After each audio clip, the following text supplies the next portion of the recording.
Olá, observadores, bem-vindos a mais um episódio do Observa Aí, o podcast semanal do Observatório Nacional de Segurança Viária. Eu sou Rodrigo Ribeiro, head de marketing e redes aqui do Observatório. Eu sou Paulo Guimarães, CEO do Observatório. Eu sou Pedro Borges, head de mobilidade segura do Observatório. Eu, Valdir Wilson dos Santos, da Polícia Rodoviária Federal. É isso, estamos hoje, já se antecipou. A polícia tem prioridade. Eu pedi para o Valdir Wilson se apresentar, já se apresentou. Hoje estamos aqui com a presença dele que vai nos ajudar aqui no episódio de hoje. Vamos falar muito sobre o trabalho da Polícia Rodoviária Federal, que é uma grande parceira do Observatório, né, Paulo? E o Valdir Wilson, a gente já se conhece já há bastante tempo, super parceiro. Quando eu conheci o WW, né, nosso querido WW, o senhor era chefe da delegacia de Taubaté, né? Exatamente. Deu um apoio para a gente aqui em umas ações emergenciais que a gente precisou fazer aqui. Eu era secretário de mobilidade à época. Então, desde lá, a gente desenvolveu essa amizade, essa parceria. O cara super integrado aqui com a cidade também, com os assuntos de segurança viária. Um prazer te receber aqui. Prazer é todo nosso. Já queria que você contasse um pouquinho da sua história. Como é que você foi parar na PRF? Na PRF eu sou da turma de 94, eu fiz 29 anos agora em julho, né? Foi ano também que a PRF fez 95 anos de existência. Então, assim, desde 94 já passei por diversos setores dentro da Polícia Rodoviária Federal, de gestão e principalmente no estado de São Paulo. Sou instrutor do departamento. Hoje nós temos uma universidade da Polícia Rodoviária Federal, uma universidade corporativa que fica em Santa Catarina, em Florianópolis. Nós desenvolvemos vários trabalhos por lá também. O nosso departamento em Brasília, né, também nós sempre estamos lá trabalhando os nossos manuais, né, ajudando inclusive na construção de um trânsito melhor junto ao CONTRAN, com representantes nossos, né, e junto ao Senatran também sempre demos assim um apoio, né, no que é necessário em prol da segurança viária. E então, assim, a caminhada minha aqui na Polícia Rodoviária Federal foi passando por diversas vezes pela gestão e até mesmo, né, trabalhando na área operacional da Polícia Rodoviária Federal e sempre, assim, em todos os enfoques e todas as atribuições que a Polícia Rodoviária Federal tem hoje, que é, além de segurança viária também, relacionada à segurança pública, de modo geral. A gente pode dizer que dentro desse grande rol, né, a Polícia Rodoviária Federal é uma super polícia.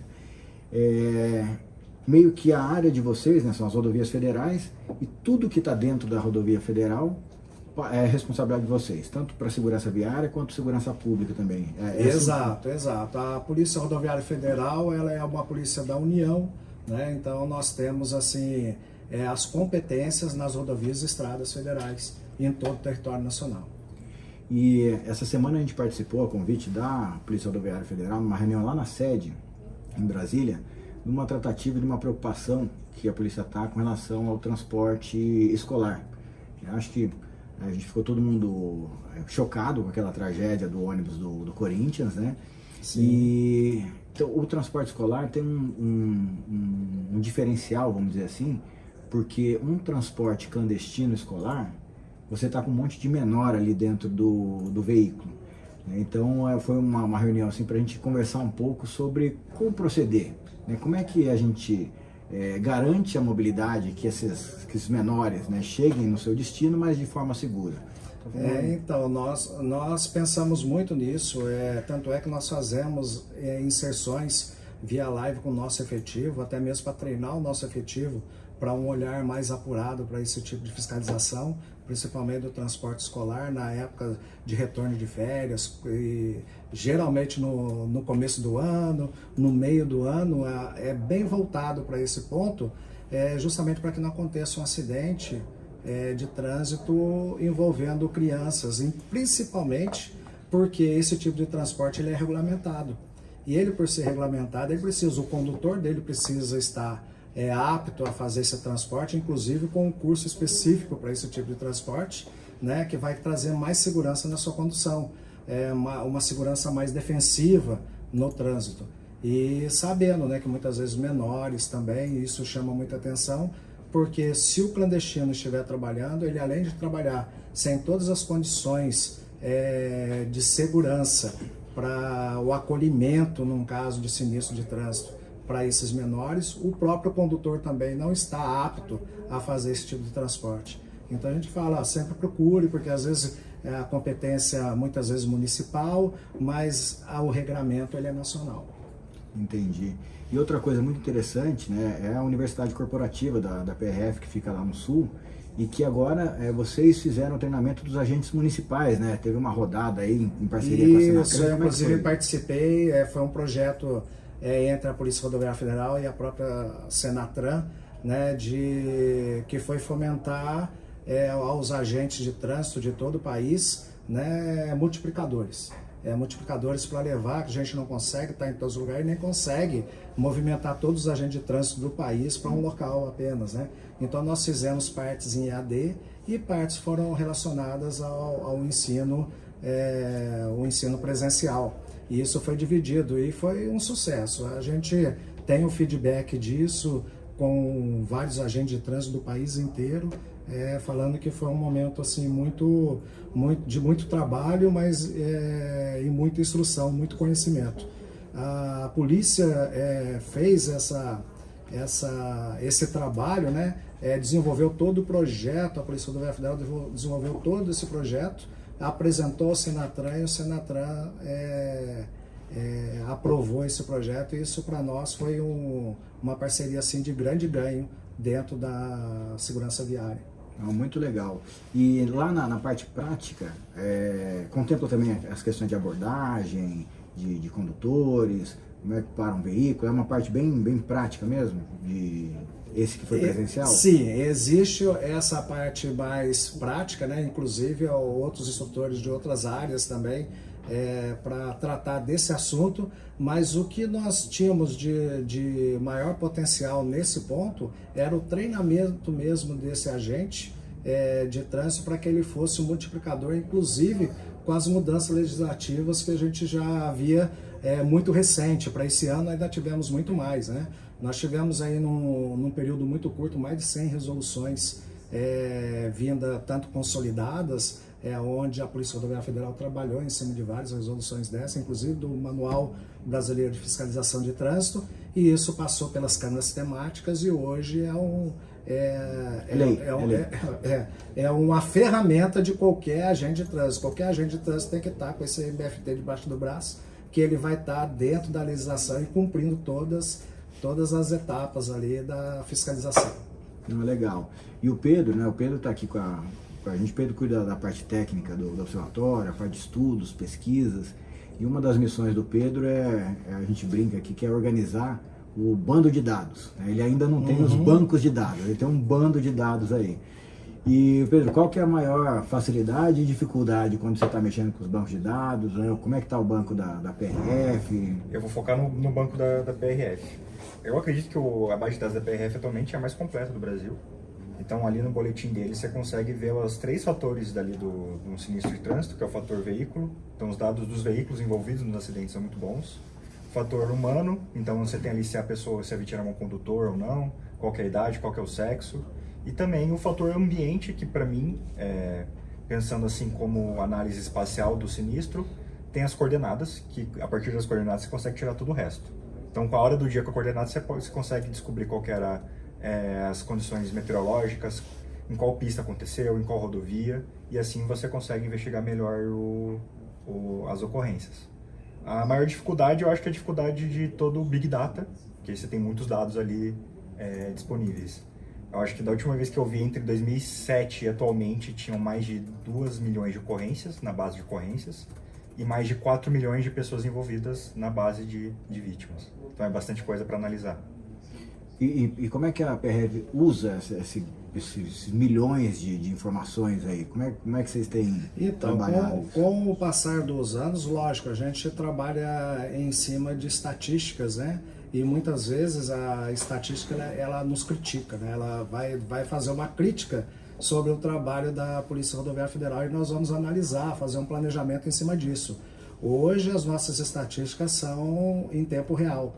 Nesse exato momento, eu abrindo o sistema, eu consigo verificar como que está a situação em qualquer lugar do país ou até mesmo apenas aqui na minha localidade. onde eu queira verificar onde que está tendo o maior número de ocorrências e o que eu devo fazer, né? Praticamente eu vou conseguir gerenciar o que eu devo fazer nesse local para que se reduza os números de acidentes, de lesões e até mesmo de mortes nesse local. Legal, então a estatística ela é o direcionador diário do trabalho operacional dos agentes. Exatamente, tanto é que o nosso planejamento, eu faço um planejamento para um mês, mas pode ser que em 15 dias eu tenha que rever esse planejamento e fazer um novo planejamento para que ele se adeque e consiga os resultados que nós queremos. Então hoje praticamente nós trabalhamos como se fosse uma empresa, um business mesmo, né? Para que nós possamos trabalhar o gerenciamento, né, de tudo que a Polícia Rodoviária tem como competência e trabalhar em cima dos resultados que nós temos hoje, que é em tempo real. E o que a gente tem de novidade aí pela frente, aí, falando de tecnologia, de técnicas de fiscalização? A gente teve um evento junto aí uns dias atrás, o Rodovias do Futuro, né? Isso. E a gente teve um pouquinho do olhar assim, de visão de futuro, o que está acontecendo e tal. Lá para a PRF, né, em termos de equipamentos, de recursos, o que está por vir aí? O que é um negócio assim que você fala, ó, esse aqui é um negócio show de bola? Então, nós temos grupos dentro da PRF, né, inclusive das diretorias de operações, né, de segurança viária, que eles trabalham em cima realmente de ver o que facilita na vida do policial, na vida da Polícia Rodoviária Federal e também dos administrados, de todo usuário que utiliza da rodovia federal, para que tenha um trânsito mais seguro. Então, assim, o dia a dia da PRF é também buscar essas tecnologias para que facilite esse trabalho, né? E faça uma entrega para a sociedade de maior segurança. Então, lógico que quando nós saímos para fazer uma viagem, nós pensamos sempre na segurança, fazer aquela viagem, chegar muito bem no local, né? Seja uma viagem a trabalho, seja uma viagem de férias, né? De lazer. E então a gente sempre pensa nisso. Ninguém pensa que vai sair numa viagem e vai se acidentar no meio do caminho. Não é esse o pensamento. Mas a cultura do nosso território do Brasil, ele tende a mudar durante o tempo. Nós já estamos vendo hoje, né, que a legislação nossa ela está se adequando à maior perfeição. Não vai conseguir a perfeição, mas ela tenta ser perfeccionista no ponto de segurança. No ponto de segurança do usuário da rodovia, dos usuários que usam todas as vias terrestres dentro do território nacional. Então isso é importante. A busca dessas tecnologias, ela vem trazer, muitas vezes, os meus esforços pessoais, eles podem ser direcionados para uma coisa mais importante do que, por exemplo, eu ter um policial fazendo uma fiscalização de velocidade em loco. Né? Então esse policial ele pode estar em algum ponto de interesse da Polícia Rodoviária Federal, que seja um ponto crítico, trabalhando outra vertente, né? Enquanto os equipamentos da rodovia, instalados na rodovia, conseguem fazer essa fiscalização de modo sistêmico, né? Ao invés de ser bem manual, bem pessoal, tendo que ter um policial para fazer isso. A gente busca muito isso. Hoje o monitoramento que nós temos, né? Trabalhar com monitoramento, você consegue elencar onde nós estamos tendo assim um volume diário médio de veículos muito maior no dia a dia, né? Então a gente consegue atacar aquele ponto, olha, nós precisamos disso, só que não é só fiscalização, né? A gente há pouco estava comentando, né? Não é só a fiscalização, como disse no boletim de ocorrência, que você tem veículo, pessoas e o cenário onde ocorreu, né, esse sinistro de trânsito, mas nós podemos também elevar mais esse nível ainda. Elevar de tal forma que nós temos que saber que aquele local necessita de uma intervenção de infraestrutura. Nós temos que saber naquele local que ele necessita, muitas vezes, nos acidentes que acontecem em determinados pontos, saber de que forma que essas vítimas que podem ocorrer, elas vão ser atendidas. Então nós não podemos desguarnecer de maneira alguma da sinalização e também dos atendimentos que nós temos hoje em rodovias concessionadas, sem abrir mão da segurança e do atendimento dessa pessoa que está lesionada, né? Porque muitas vezes aqueles minutos ou aquela hora daquele acidente ali pode ser crucial para que a vida permaneça, né? Que não haja uma morte naquele local de acidente. Então a gente tem uma preocupação muito grande também. A preocupação muito grande é o olhar quanto a isso, porque nós já tivemos contratos de rodovias concessionadas, que isso é muito sério, que previa médicos em todas as ambulâncias, todos os locais de atendimento. Hoje não, hoje trabalha com médico regulador, onde não vai um médico no local do acidente, e praticamente todas as vítimas são encaminhadas para algum hospital da região, né? Então, antes, muitas vezes, isso já era feito atendimento na rodovia. Então, eu acho isso muito grave. É você desguarnecer uma parte importante desse ciclo completo que nós temos que agir, né, em prol, não sei de qual fonte, porque não é para preservar a vida. E acho que tocou num ponto interessante, porque o atendimento às vítimas é um pilar do Penatrans, que é o nosso plano nacional. Exato. Né? E a gente está andando para trás, aí, pelo que você está me falando, a gente andou para trás, né? Porque o pronto atendimento, aquele atendimento pré-hospitalar, a chegada rápida, o cuidado criterioso com aquela vítima no primeiro momento é a diferença entre a vida e a morte. E um exemplo que até a gente usou no podcast da semana passada, falando ali da tragédia do ônibus do Corinthians, é que como era uma viagem regular, você não tinha lista de passageiros. Exato. Então, quando a unidade de resgate se desloca para o local, ela vai às cegas. Isso é um problema, né? Vocês que atendem as ocorrências... Não sabe quem você vai encontrar. Porque muitas vezes a gente consegue acompanhar, a gente também trabalha em conjunto com a NTT, né, com o próprio DENIT. Então, quer dizer, todos os órgãos envolvidos em todo esse cenário, né, nós estamos sempre envolvidos, até mesmo com a Polícia Militar, com a Polícia Civil, né, todos os órgãos, né, prefeituras, a gente tenta estreitar esses laços, inclusive oferecendo o sistema da PRF de forma gratuita, para que qualquer órgão que necessite, né? Hoje nós temos aí mais ou menos umas 1.500 prefeituras cadastradas com a PRF que utilizam o sistema da PRF para atendimento de ocorrências, por exemplo. Né? Então, assim, no país. Então, assim, nós temos, só que a gente tem que trabalhar muito quando nós falamos de tecnologia, até mesmo para a gente conseguir esse atendimento da forma que a própria PRF atende. Né? Então, a gente já vem trabalhando nisso. E olha que interessante também, eu já fui procurado por determinados órgãos, até mesmo para apresentar o boletim de ocorrência da Polícia Rodoviária Federal de uma forma mais clara para o pessoal da ABNT, para que se fizesse do boletim da PRF uma norma técnica brasileira a respeito do boletim, de que forma que tem que ter os dados compilados em um boletim de ocorrência. Né? Isso foi um trabalho, tanto é que nossos boletins de ocorrência de sinistros, hoje ele é um LPAT, né? A gente chama de LPAT porque ele é um laudo pericial, assim, entendeu? É um laudo pericial. E nós conseguimos inserir isso no CTB.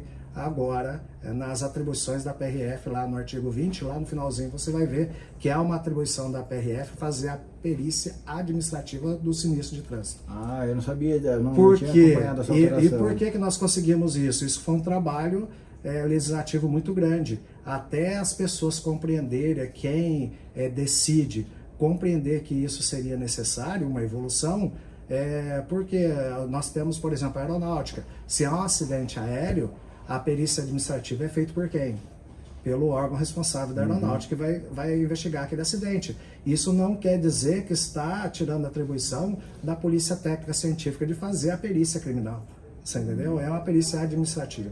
Não é uma fonte. Isso hoje está no CTB, está ali no artigo 20, lá no finalzinho você já vai ver que está inserido o nosso laudo pericial lá está como sinistro de trânsito, mas nosso laudo pericial ainda vai sofrer algumas mudanças, que ainda fala de acidentes e acidentabilidade. E é difícil a gente se acostumar com a palavra, A quebra vai ser, mas logo a gente se acostuma, né? Eu falei, hoje cedo eu estava na rádio, eu estava nessas acidentes sinistros, eu falei, faz 30 anos que a gente fala desse jeito, né? Até a gente acostumar a falar. Mas para a gente encerrar essa primeira parte aqui, eu queria que você contasse dessa sua carreira aí, 30 anos na PRF, uma ocorrência assim que foi a mais significativa, uma coisa que te chamou atenção, que te marcou. Bom, eu tive várias ocorrências que marcaram bastante, né? Mas realmente as ocorrências das quais eu sendo o primeiro a chegar no local de acidente e me deparar com uma criança menor de 4 anos de idade, né, que foi arremessada fora do veículo, E eu tive o desprazer de, no mesmo dia, que era dia 12 de outubro, há uns 10 anos atrás, né? De 2 acidentes que ocorreram e que crianças foram arremessadas fora do veículo com óbito. Né? No dia da criança? No dia da criança, no dia da padroeira, o pessoal... Uma das pessoas tinha ido, inclusive, à visita ao Santuário Nacional na nossa região, né? Então são coisas que marcam, né? Que a gente fica pensando. E assim, e você vê depois pais, os familiares falando por que eu não coloquei, ele não queria usar o cinto, a cadeirinha, queria ficar solto, porque perturba isso e aquilo. E quer dizer, a gente tem uma missão também como pai, independente de qualquer coisa, você não pode ver o lado ruim de tudo isso, você tem que ver o lado bom, exatamente o que pode acontecer. Quantas e quantos também tragédias foram evitadas com o uso do bebê conforto ou da cadeirinha que a PRF tem registrado. Muitos que veículos capotam e tudo mais e a criança sai ilesa desses acidentes. Então é sinal que funciona. E a gente que é pai, né, W, eu fico imaginando a carga de culpa que um pai leva quando perde um filho de 4 anos porque não colocou ele na cadeirinha. Destrói a vida do cara. E a gente até diz, né, que é até impossível você criminalizar uma atitude dessa, né? Para quem que perde um filho, por exemplo, não tem como você criminalizar algo disso. Porque o bem maior dele já se foi. O bem que eu digo, assim, o bem é a vida, né? Se esvaiu ali devido a uma... que pode ser por imprudência, imperícia, né? Ou até mesmo negligência, né? Da pessoa, né? É muito triste. Não, inclusive no Maio Amarelo, a PRF foi uma das condecoradas, né, por conta das ações, e o vídeo que foi apresentado lá no dia do destaque era um vídeo contando sobre uma ocorrência de uma criança que faleceu também num sinistro. Então, e nós temos casos de policiais, assim, porque a gente usa muito isso como fomento de educação de trânsito, né? Então tem casos de policiais que abordaram o veículo, fizeram a notificação porque a criança estava sem, existia o bebê conforto, ou seja, a cadeirinha, que era uma criança menor, mas ela menor de 7 anos e meio, que não estava usando a cadeirinha, e depois colocou a cadeirinha, saiu dali, 5 km depois a própria equipe foi atender um acidente, uma ocorrência, um sinistro de trânsito com essa pessoa e a criança ilesa. Caramba, e o pai falando, agradeço você por ter me multado, né? Na verdade era uma notificação, mas ter me multado porque o meu filho não estaria, talvez o meu filho não estaria vivo agora. E o que a gente busca com a fiscalização é justamente isso, né? A fiscalização ela tem um efeito educativo e não arrecadatório.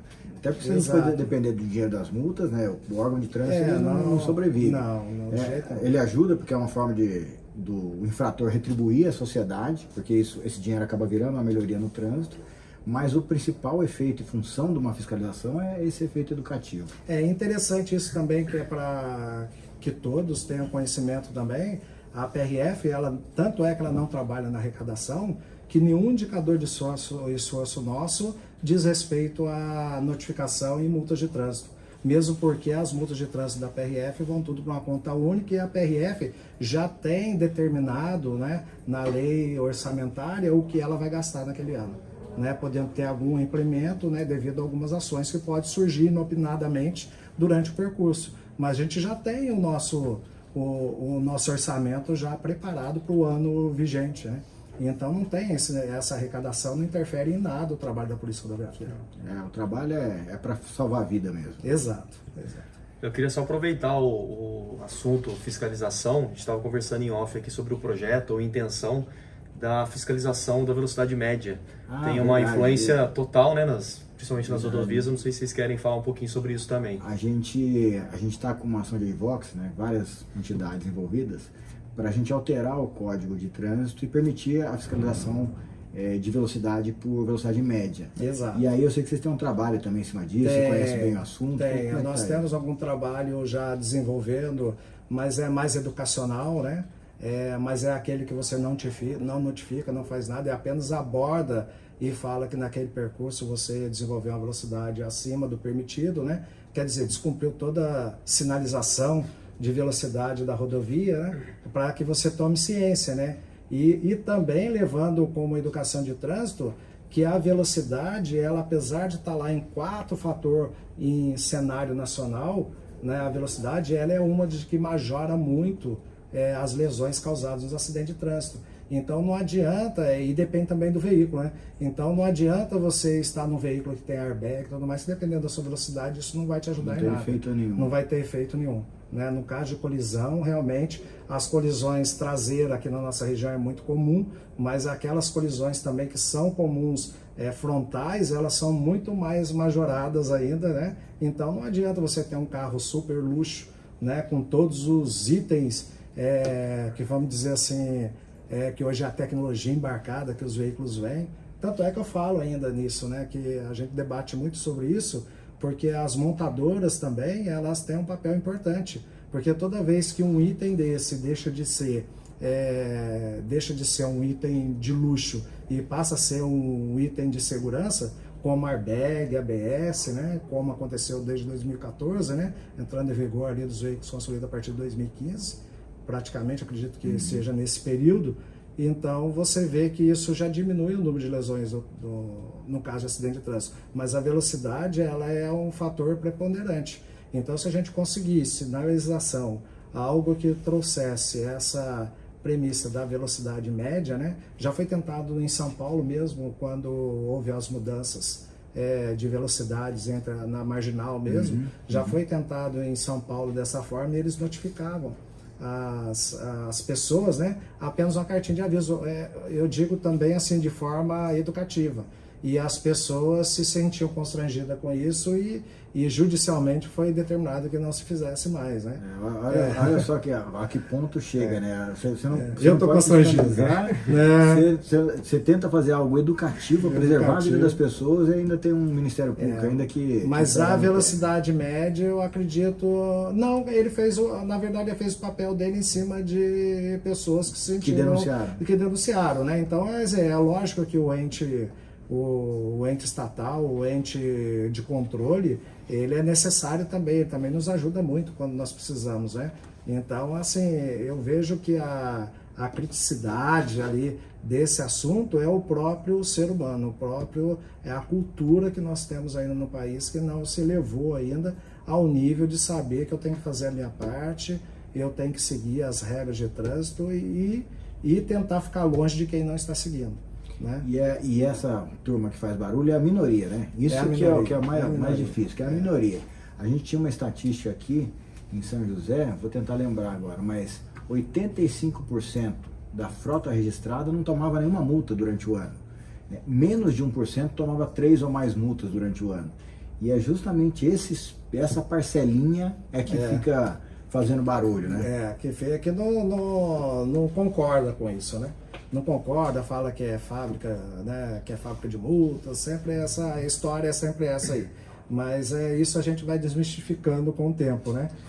E também eu posso também dizer para você assim, que a velocidade média, essa situação de você ter uma nova tecnologia trabalhando em prol, né, vai fazer com que o trânsito se torne mais seguro naquela região onde ele vai ser aplicado.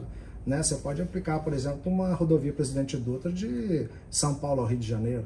Então, por exemplo, qual é a velocidade média você vai chegar? Você vai demorar 5 horas de viagem, e se você aumentar essa velocidade, eu estou dizendo, se você for passando por todos os radares da 130, 140, sempre sem observar essa velocidade, você vai chegar lá 15 minutos depois.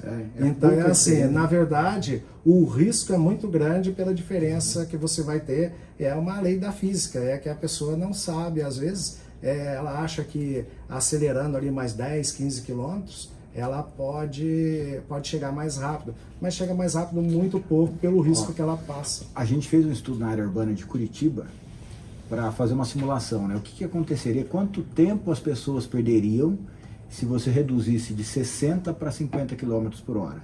Né? Porque sempre é uma polêmica, vai travar o trânsito e tal. No dia inteiro, você circulando pela cidade, dava 28 segundos de diferença. Então não é nada, né? É a mesma coisa, pegar uma viagem daqui, você vai que nem um louco daqui até no Rio de Janeiro para ganhar 15 minutos, 20 minutos no máximo, né? Mas alguns países da Europa aplicou exatamente isso na velocidade média utilizada na sinalização de trânsito. Diminuindo, por exemplo, 5 km, chegou a reduzir cerca de 30% dos acidentes. Então, com a fiscalização efetiva, né?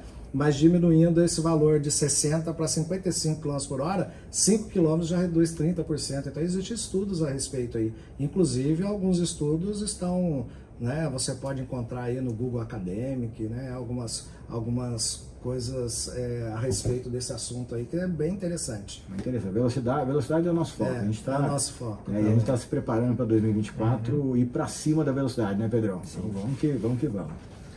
Bom, só para fechar, a gente estava dando uma olhada antes aqui nos números da PRF, que estão disponíveis, né, para a gente dar uma olhada. Só nesse ano foram 38 mil sinistros, 3.219 óbitos, mais de 33 mil ferimentos, pessoas, né, que tiveram ferimentos leves, mais de 10 mil graves. As principais ocorrências aí na BR-101 e 116, os dias da semana, domingo e sábado. Os tipos e causas: colisão traseira, imagino, né, pelo perfil da via. A causa: reação tardia ou ineficiente do condutor. Então, aí a desatenção, né, ou às vezes a desatenção, ou está muito rápido, não consegue estar numa velocidade acima do permitido, ele não consegue frear a tempo. Um dado que é legal são as ocorrêões criminais, pouca gente sabe, né, que tem essa função também da PRF. O custo estimado de apreensão mais de 9, quase 10 bilhões de apreensões. E aí drogas e armas de fogo. E aí um dado aqui de região sul, é ali a que domina esses índices criminais. Por causa de fronteira? Não que o crime aconteça lá, porque o crime ele é itinerante. Ele, na verdade, sai de lá e passa por todos esses estados aqui, sobe para o Nordeste, assim mesmo, porque nós temos uma fronteira seca muito grande com outros países. Então, nós temos problemas em vários locais. Hoje também a nossa preocupação da PRF é a preocupação do governo federal. O Ministério da Justiça também tem trazido para a PRF também alguns planejamentos em relação ao bioma, em relação ao Amazonas, né? Então nós temos lá pessoal nosso trabalhando lá também, né? Unindo forças com a Polícia Federal, com o IBAMA, né? Trabalhando em prol disso também. Então você vê que a criminalidade ela acontece no país inteiro. Nós temos aqui também índices nossos, né, que esse daí é o cenário nacional, mas, por exemplo, quando você fala de sinistro de trânsito, aqui os índices nossos começam, o maior dias de pico nosso é o domingo, a segunda e a quinta-feira. Tá? Aqui muda um pouquinho de cenário nacional, esse é o cenário nacional. Então ele cobre todo. Na nossa região, só aqui, nessa região onde nós estamos hoje, você pega os dias, você vai verificar que o dia é domingo, segunda e quinta-feira, são os dias de maiores, e dá para saber o porquê o domingo, né? O domingo porque nós temos aqui Litoral Norte, nós temos Serra da Mantiqueira, nós temos o Santuário Nacional, nós temos Canção Nova em Cachoeira Paulista, que também é o turismo religioso. A gente não pode esquecer disso, que é o que onera muito para nós aqui, o trabalho dessa região aqui, tão importante. Nesse caso aí, então, o domingo é o retorno, né? Geralmente a gente tem até os horários também. É o retorno após as 17 horas a gente tem lá os índices de acidentes e lesões graves, às vezes, no acidente de trânsito. E você falou, para finalizar essa parte, você falou de turismo religioso, o PRF deve entrar em desespero no 12 de outubro, né? Porque a quantidade de peregrinos andando a pé pela rodovia e muitas vezes sem os cuidados necessários, deve dar, é a data que mais dá trabalho para vocês? Olha, nós estamos hoje, né, com a atual gestão, nós estamos hoje num calendário nacional. Hoje virou um calendário nacional para nós aqui. Nós tivemos alguns policiais nossos que foram inclusive para a Espanha e Portugal, fizeram todo aquele trabalho que é feito entre Portugal e Espanha. No Caminho de Santiago? Caminho de Santiago, né? Eles fizeram todo esse caminho, trabalharam lá com os policiais lá para saber como que eles trabalham nessa região, para que não é tão igual Assim, mas às vezes, vamos dizer assim, a particularidade deles, algumas coisas a gente consegue aplicar aqui. E hoje isso aqui é um turismo religioso também. Talvez não com a mesma incidência que existe lá, mas aqui a gente chega a ter 60 mil pessoas que durante esse período passa a pé aqui pela nossa região, né? Então, assim, andando pela rodovia, né? Às margens da rodovia, na área lindeira da rodovia, mas passando pela rodovia Presidente Dutra. Então, o trabalho da PRF, o foco da PRF nesse trabalho é justamente o que aconteceu no ano passado. Aplicando tudo isso, fazendo, a própria PRF criou o aplicativo do peregrino, né? Para a gente conseguir monitorar quantos estão andando, quem tem celular que está andando na rodovia, você saber qual o ponto onde está a maior massa e aplicar os esforços da PRF nesse ponto, né? Porque nós temos problemas na rodovia também. Então a gente acompanha isso. O ano passado nós não tivemos nenhuma morte durante esse período até o dia 12. Olha que bom. Então, assim, com esse trabalho que a PRF fez, né? Lógico que esse trabalho nós tivemos apoio das prefeituras, principalmente São José dos Campos, assim, foi um dos apoios que nós tivemos, inclusive com a mobilidade, com a própria Guarda Municipal, né? Da própria prefeitura aplicando esse contingente para nos ajudar, principalmente os pontos de apoio, que era algo que num passado não muito longe, era algo que a gente não vislumbrava de maneira alguma, né, desses pontos de apoio ao peregrino, que são construídos nesse período, na semana praticamente ali, nos 7, 8 dias ali da semana do dia 12, e que ele desonera, inclusive, a gente leva isso porque desonera, a gente vê que desonera os atendimentos hospitalares nas cidades. Porque aqueles pequenos atendimentos, bolha no pé, tudo é atendido por esse ponto de apoio. Então isso nós vimos como um ponto muito positivo, né? Um ponto positivo de não se deixar que a ocorrência se extrapole ou que a ocorrência venha a gente está falando muito de majorar, mas majorar também esses atendimentos nos hospitais, que aí o munícipe talvez vai ficar sem o atendimento, porque essas pessoas que estão oscilantes, que estão passando pela rodovia, iriam estar majorando os atendimentos nesses locais. Então é muito interessante. Então até com isso nós aprendemos, né? Com esse apoio, por ser um local de grande movimentação de veículos pesados, né? E a velocidade média da rodovia também é alta. Então a gente estuda, a gente tem vários planejamentos, a gente vai estudando, vai conversando com a concessionária também vai nos ajudando no que pode, na sinalização, né? A gente tem muitos problemas que não pode fugir aos contratos, né? Que assim, você tem uma visão de empresa, né? Quando eu falo de concessionária, você tem uma visão de empresa e, óbvio, você cumprindo o contrato, você está cumprindo o contrato, acabou, não tem, tudo que vem a mais é aditivo, né? Então isso aí também já era previsto, inclusive há estudos de aditivos até, quem sabe, da gente ter uma passarela para esses peregrinos que margeando a rodovia. Que interessante. Né? Que é o que a gente imagina, né? Beleza.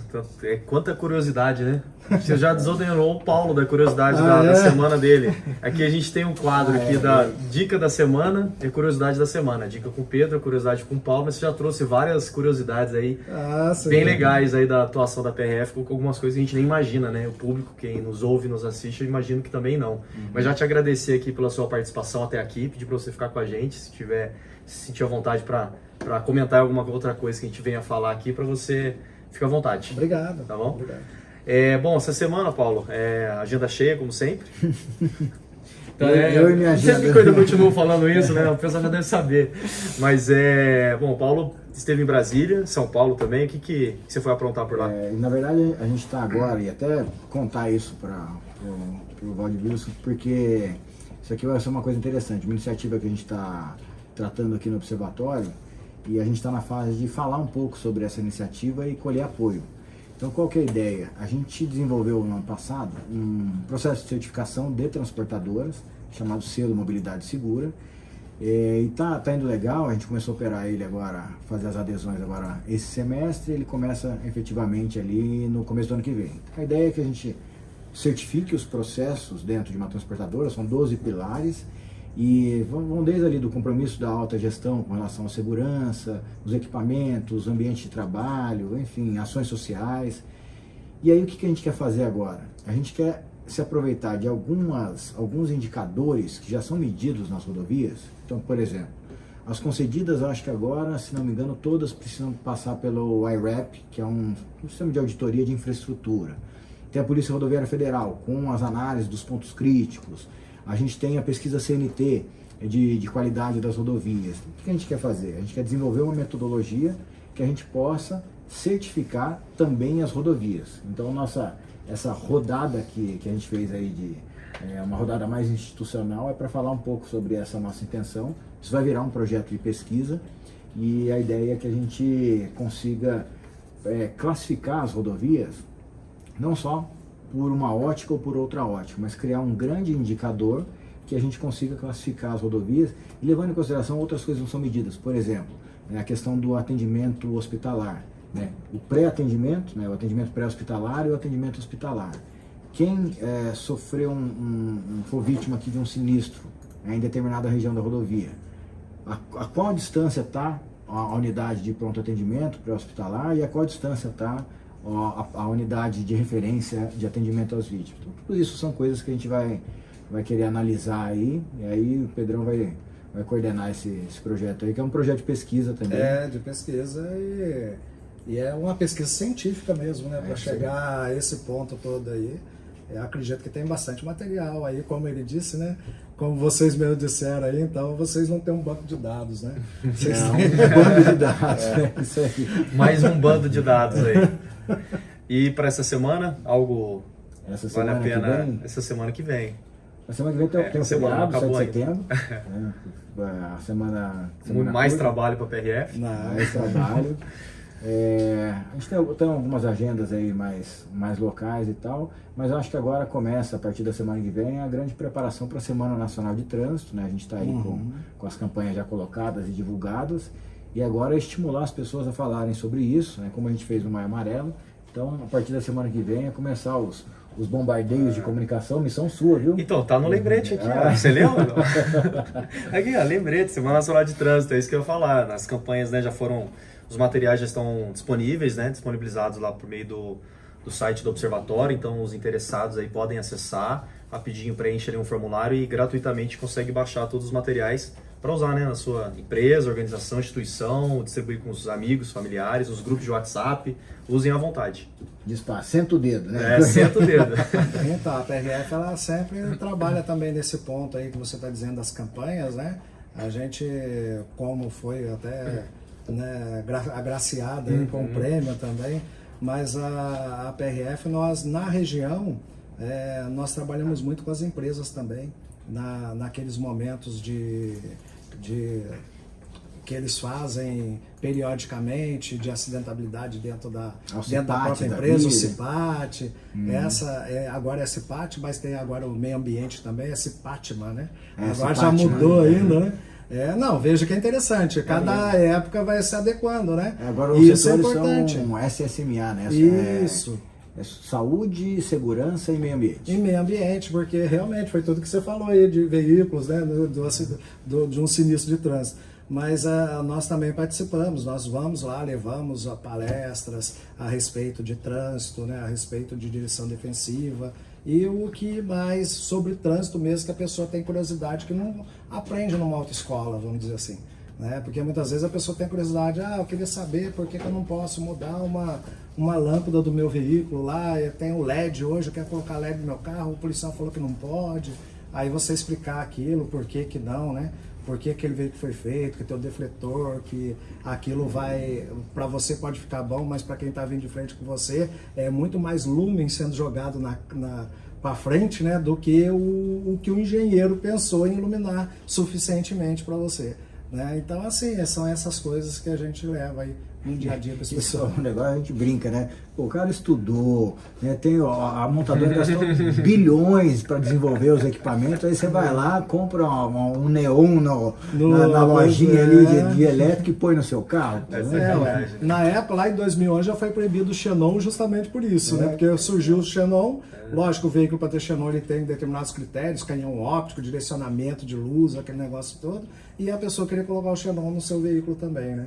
Aí acabava e assim, uma lâmpada, praticamente uma lâmpada a gás, né? E ela também, quando ela se quebra, dependendo da coisa, ela cria fagulha, pode ser até incendiar o veículo não esteja preparado com isso. Né? Então a gente tem que ter essa atenção. Então, se quiser modificar o veículo, estuda, Não tem trabalhar as no modificações motor, permitidas, é regulamentada. O que você quer modificar no seu veículo é regulamentado, só que sempre ele quer um a mais. Né? Ele não quer só rebaixar meu veículo, eu quero colocar ele no chão. Né? Então, que ele raspe, né? Ele quer que ele raspe, aí a fiscalização chega e é ruim, mas eu faço isso, é o meu sonho. Então a PRF às vezes acaba com o sonho da pessoa que ela tem que montar o carro na originalidade, né? Mas não é complicado. Tá, beleza. E aí, Pedrão, a dica da semana? Dica da semana... Onde que vai ser essa dica? De onde que é essa dica da Jardim semana? Satélite? Da Dutra? Aí, ó, aproveitar, né? Aproveitar Boa. o assunto de rodovias. Então, nas 2 últimas semanas eu passei no caminho trabalho-casa, passei por 2 ocorrências do mesmo estilo, que foram engavetamentos. Então, a questão da colisão traseira. Então, acho que o Rodrigo estava junto. Nos 2 casos, tinham 3 ou mais carros que um bateu um atrás do outro, assim, na Dutra, no horário de rush. E minha dica da semana, então, é sempre deixar uma distância segura para o veículo da frente. E essa distância não precisa ficar pensando muito quantidade de carros ou quantidade de metros. É sempre legal ter em mente, se você acha que você está muito perto, quer dizer que você está muito perto. Então, dê uma freadinha e fica um pouquinho mais longe. A gente costumava falar, são 2 situações, que a gente tem a situação da distância de segurança com o veículo em movimento, então a gente tem a regrinha dos 3 segundos, que é famosa, desde que a gente começou, né, que é a regrinha dos 3 segundos. Por que 3 segundos? Porque conforme a variação de velocidade, você tem a variação da distância segura, então 3 segundos é o que vale ali para ser. Mas tem uma outra, que é quando o veículo está parado, né? Então, eu tinha, não sei se vale essa ainda, mas sempre que você tiver num trânsito congestionado, você precisa enxergar a rota. o pneu do carro da frente, o pneu de trás tocando no solo. Porque aí no engavetamento você toma uma na traseira, você não acerta na frente. Você não está muito próximo da frente. E te dá raio para você sair também, se você precisar. No caso de Se emergência. você sair, mas exatamente isso, a fuga, né? Assim, para a rodovia, hoje a gente fala que a estrutura que nós temos na rodovia hoje, né, em alguns pontos já sanadas, mas outros a gente ainda tem pontos que são, quando nós falamos do trânsito de longa distância, com o trânsito de curta distância, em determinados horários de pico, né, que a gente chama. Né, esses horários onde nós temos uma quantidade de veículos muito alta transitando. E a gente sabe, quando eu falei de cultura também, que o ser humano ele não pode ver um espaço. Ele quer dominar aquele espaço. Ele quer ocupar. Então você dá uma distância de segurança do veículo da frente, outro veículo vem e entra no meio. Né? Aí você tem que frear, vir mais para trás. Aí o de trás não está preparado, bate em você. Então é sempre uma sequência. Uma ação leva a uma causa muitas vezes bem grave. E às vezes nos estudos que nós fazemos a gente até consegue enxergar isso. Né? Fala assim, se eu tivesse mantendo distância de segurança não teria acontecido esse sinistro aqui no local, né? Que é um incidente. Né? E eu tinha separado também uma curiosidade da semana, mas eu confesso que eu não estudei. Eu sei do assunto, mas não estou lembrando, mas aí eu lembrei que eu tenho a ajuda dos universitários aqui. Vou ver se eu consigo uma ajuda. Porque qual que era a curiosidade, né? E foi até uma pergunta do meu filho. Falei, por que aqui é BR-116? E aí tem um motivo para isso, né? A nomenclatura das rodovias, ela tem uma lógica. E aí eu vou pedir sua ajuda para falar de como é que funciona aqueles 3 dígitos das rodovias, porque eu não lembro agora. Eu estudei, mas eu esqueci. E o Vitão de novo levou minha cola. Aí vamos lá. Mas então, as BRs que começam com 1, ela corta o Brasil de norte a sul. Então a BR-116 começa com 1, ela vai do Rio Grande do Sul, vai até o final do país. Para do Oiapoque a Chuí, que o pessoal diz muito, né? É sempre cortando o território nacional na área norte e sul, né? E depois nós temos as outras, né? Começa com o número 2, ela também vem codificando as rodovias que interligam, né? Essas rodovias entre outras e outros pontos, né? Aí vem as que começam com 4, é interessante, né? Porque as com 3 são pontos importantes do país. Por exemplo, a que começa com 3 é a Liga São Paulo a Minas, né? 381, que é Fernão Dias, e assim vai interligando. A com 4 é interessante, são pontos turísticos ou pontos de interesse da União. Por exemplo, a 488 é a menor rodovia, era a menor rodovia do país, que é em volta do Santuário Nacional. Então é uma rodovia federal. Aí, há alguns anos atrás, conseguiram que de 980 metros passasse a 5 quilômetros. Então ela dá a volta ao entorno da Basílica inteira. Caramba, porque é uma rodovia. A gente tinha uma rodovia federal de 980 metros de extensão? Era da Dutra até a passarela da Basílica. Entendi. A passarela da Basílica. Aí depois foi conseguido que, como é um ponto de interesse e entra pelos dois lados, aí virou toda aquela região, o entorno todinho, né, de 5 quilômetros mais ou menos, é a rodovia federal, né? Então, a curiosidade da semana é que a nomenclatura, né, a classificação das rodovias, ela não é aleatória, ela tem uma lógica. É parte longitudinal, às vezes transversal e às vezes ponto de interesse. Legal. A 277 no Paraná, ela liga o Paraguai ao Porto de Paranaguá. É a principal rota de escoamento do Paraguai para o nosso porto. E ela é transversal. É interesse, portos, aeroportos, né? Então são todos pontos de interesse. Que legal, que legal. É isso aí. Gostaria de agradecer agora, Valdir, pela sua participação aqui. Obrigado. Eu que agradeço aí o convite, né? Estar com vocês aqui é um momento também de, quando o pessoal fala, né, de ócio, o ócio não quer dizer que a gente não faz nada, é que a gente também está pensando, né? Legal. Então, tá bom. Obrigado aí pela parceria, obrigado pela amizade, por ter nos visitado aqui. Ótimo. Nos brindado aí com a sua presença aqui no nosso podcast. Obrigado a vocês. Valeu. Então, esse foi mais um episódio do Observa Aí, 20º episódio do Observa Aí. Gostaria de agradecer a toda a nossa rede, aos mantenedores sociais do Observatório, a Braciclo, a Anfávia, CNT, Senat, ITL, a GoPlus, a Gringo, a iFood, Ipiranga, Mobilidade Estadão, Raizen, Uber, Veloy e Vibra, aos mais de 450 observadores certificados, a todas as prefeituras, entidades e municípios, laço amarelo, as que aderiram ao Educa e a todas as instituições que mantêm cooperações técnicas aqui com o Observatório, inclusive a PRF. Valeu, pessoal, até a próxima. Valeu, pessoal, até a próxima. Valeu, galera, até a próxima.